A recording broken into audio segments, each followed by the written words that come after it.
కళ్ళు చూడలేని వారికి రంగులు ఎలా కనిపిస్తాయో తెలుసా? ఈ ప్రపంచంలోనే అతి పెద్ద గడ్డం పెంచిన వ్యక్తిని మీకు తెలుసా? పాము విషం తాగితే ఏమవుతుంది మీకు తెలుసా? ఇలాంటి ఇంట్రెస్టింగ్ ఫ్యాక్ట్స్ గురించి తెలుసుకోవడానికి మన ఛానల్ ను సబ్స్క్రైబ్ చేసుకోండి. సాధారణంగా టార్చ్ లైట్లు బ్యాటరీలు ఉపయోగించి వెలిగిస్తారు, కానీ ఈ టార్చ్ లైట్ ప్రత్యేకత ఏమిటంటే అది అమ్మాయి బాడీ టెంపరేచర్ తో వెలుగుతుంది. ఈ వినూత్న టార్చ్ లైట్ ను ఆ అమ్మాయి డిజైన్ చేసి లాంచ్ చేసి కనిపెట్టింది. ఆశ్చర్యం పడే విషయం ఏమిటంటే ఆమె వయస్సు కేవలం 15 సంవత్సరాలు మాత్రమే. ఈ టార్చ్ లైట్ ను ఆమె గూగుల్ సైన్స్ ఎగ్జిబిషన్ కోసం తయారు చేసింది. ఆమె ప్రతిభను గుర్తించిన గూగుల్ ఆమెకు $25,000 స్కాలర్షిప్ ను అందజేసింది. చాలా వ్యాధులు ఒక్కొక్కటిగా వ్యాప్తి చెందుతాయి. అలా 1518లో జర్మనీ దేశంలోని స్ట్రాస్బర్గ్ అనే ప్రాంతంలో ఒక విచిత్రమైన వ్యాధి విస్తరించింది. దీనికి డాన్సింగ్ ఎపిడమిక్ అని పేరు పెట్టారు. ఈ వ్యాధి కారణంగా ప్రజలు ఆగకుండా డాన్స్ చేయడం మొదలుపెట్టారు. చాలా మంది ఎలాంటి గ్యాప్ లేకుండా గంటల తరబడి డాన్స్ చేస్తూ దాంతో శారీరక శక్తి పూర్తిగా తగ్గిపోయి చివరికి గుండెపోటు, అలసట వల్ల మరణించారు. మొత్తం 1518లో సుమారు 400 మంది ఈ వ్యాధి బారిన పడ్డారు. కొందరు వారం రోజుల పాటు నిరంతరం డాన్స్ చేయడం వలన తీవ్ర అనారోగ్యానికి గురయ్యారు. ఈ సంఘటనకు కారణం ఒక రకమైన సైకోజెనిక్ వ్యాధి అని నిపుణులు భావిస్తున్నారు. అంటే మానసిక ఒత్తిడి కారణంగా ఇది వ్యాపించిందని అంటున్నారు. కానీ అప్పటి కాలంలో దీనికి సరైన కారణాలు తెలియక ప్రజలు భయాందోళనకు గురయ్యారు. ఇది మీరు నమ్మకపోవచ్చు.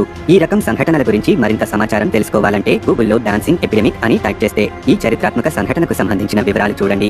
పాల్ కరాసన్ అనే వ్యక్తి శరీరం పూర్తిగా నీలి రంగులోకి మారిపోయింది. దీనికి కారణం ఏమిటంటే ఈయన 14 ఏళ్ల వయసు నుండి కొల్లాయిడల్ సిల్వర్ అనే మందును అతిగా తాగేవాడట. కొన్ని సంవత్సరాలలో అతడి శరీరం పూర్తిగా నీలం రంగులోకి మారింది. భిన్నంగా ఉండడం వల్ల చాలా మంది అతడిని పిలిపించి ఇంటర్వ్యూ చేసేవారు. మన ప్రాంతంలో ఎక్కడికైనా ప్రయాణం చేయడానికి మనం సాధారణంగా ఓలా లేదా ఊబర్ లాంటి క్యాబ్ సర్వీసులను బుక్ చేస్తాం. కానీ లాస్ ఏంజల్స్ లో మరో ఆసక్తికరమైన సర్వీస్ ఉంది. అదే మీతో తోడుగా ఉండేందుకు ఒక వ్యక్తిని బుక్ చేసుకోవడం. మీరు ఒంటరిగా ఉన్నప్పుడు ఈ సర్వీస్ ద్వారా ఒక వ్యక్తిని బుక్ చేసుకుని ఆ వ్యక్తి మీతో పాటు ప్రయాణంలో చురుకుగా మాట్లాడతారు, సరదాగా గడిపేలా చేస్తారు. ఈ సర్వీస్ వల్ల మీరు ఒంటరితనం అనుభూతి చెందకుండా మీ ప్రయాణం సాఫీగా ఉంటుంది. మీరు ఆ వ్యక్తితో గడిపిన సమయానికి మాత్రమే బాడుగా చెల్లిస్తే సరిపోతుంది.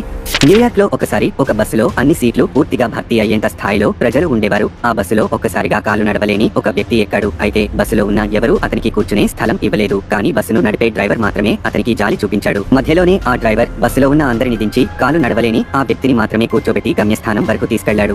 చాలా ప్రొడక్ట్స్ యొక్క అడ్వర్టైజ్మెంట్స్ మనం చూసాం. వాటిలో చాలా ప్రొడక్ట్స్ లో ఇదిగో మీకు 5% ఎక్కువ, 10% ఎక్కువ అని చెబుతారు. కానీ నిజానికి చాలా ప్రొడక్ట్స్ లో ఏం జరుగుతుందంటే బయట ఉన్న డబ్బా మాత్రమే పెద్దది కనిపిస్తుంది, కానీ లోపల ఉన్న క్వాంటిటీ మాత్రం తక్కువ మొత్తంలో ఉంటుంది. అంటే ఎక్కువ ఏది ఏమీ లేదు. ఈ విధంగా మనల్ని ఆకర్షించేందుకు మరియు కొనడానికి వంచన చేయడానికి ప్రతి విధంగా ప్రయత్నిస్తారు. ఫిన్లాండ్ అనే దేశంలో నేషనల్ స్లీపీ హెడ్ డే అని ఒక పండుగను జరుపుకుంటారు. ఈ పండుగ యొక్క నియమం ఏమిటంటే ఒక కుటుంబంలో ఎవరైనా ఉదయాన్నే లేవకుండా చివరిగా పడుకుంటే ఆ వ్యక్తిని మంచంతో సహా ఎత్తుకుని నదిలో వదిలేస్తారు. ఇది ఆ కుటుంబంలో ఉన్న వారికి సరదా పండుగగా జరుగుతుంది. కళ్ళు చూడలేని వారు ఏ రంగును చూస్తారు అనేది ఒక మిస్టరీగా ఉంది. ఆశ్చర్యకరమైన విషయం ఏమిటంటే జన్మ నుంచి కళ్ళు చూడలేని వారికి మనం కళ్ళు మూస్తే కనబడే నల్ల రంగు కూడా కనిపించదు. ఎందుకంటే వారికి నల్ల రంగు అంటే ఏమిటో తెలియదు. పుట్టినప్పటి నుంచి కళ్ళు చూడలేని వారు ఏ రంగును చూడలేదు. అందువల్ల వారికి రంగులే తెలియవు. కళ్ళు చూడలేని వారికి రంగులు ఏమిటి అనేది అర్థం కాదు. ఏ రంగు కనబడుతోందో బయటకు చెప్పగలిగే పరిస్థితే లేదు. అందువల్ల కళ్ళు కనిపించని వారికి ఏం కనిపిస్తుంది అనేది ఇప్పటికీ ఒక మిస్టరీగానే ఉంది.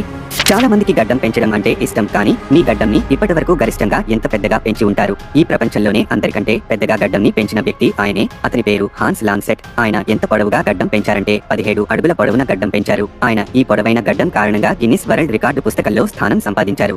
పాము విషం తాగితే ఏమవుతుంది? చాలా మంది విషం తాగితే తప్పక చనిపోతామని అనుకుంటారు, కానీ అది నిజం కాదు. పాము విషం కడుపులోకి వెళ్లితే మనం చనిపోం. ఒక బాబుజీ దీనిని కూడా ప్రూఫ్ చేసి పాము విషం తాగి చూపించాడు. మీరు పాత సినిమాలు చూసి ఉంటే పాము కాటేస్తే వారు వెంటనే విషాన్ని నోటితో తీసేయడం చూసే ఉంటారు. దీని కారణం ఏమిటంటే పాము విషం నోటిలోకి వెళ్లినా కడుపులోకి వెళ్లినా మనం చావలేము. ఎందుకంటే పాము విషం మన రక్తంలోకి మాత్రమే చేరితే అది విష ప్రభావం చూపిస్తుంది. అయితే ఈ విషయంలో ఒక ముఖ్యమైన విషయం ఏమిటంటే ఎవరి నోటిలో పుండ్లు లేదా కోతలు ఉంటే విషం రక్తంలోకి చేరే అవకాశం ఉంటుంది. కాబట్టి ఎవరూ ఇది ప్రయత్నించవద్దు. ఈ ఫాక్ట్ కేవలం నాలెడ్జ్ కోసం మాత్రమే.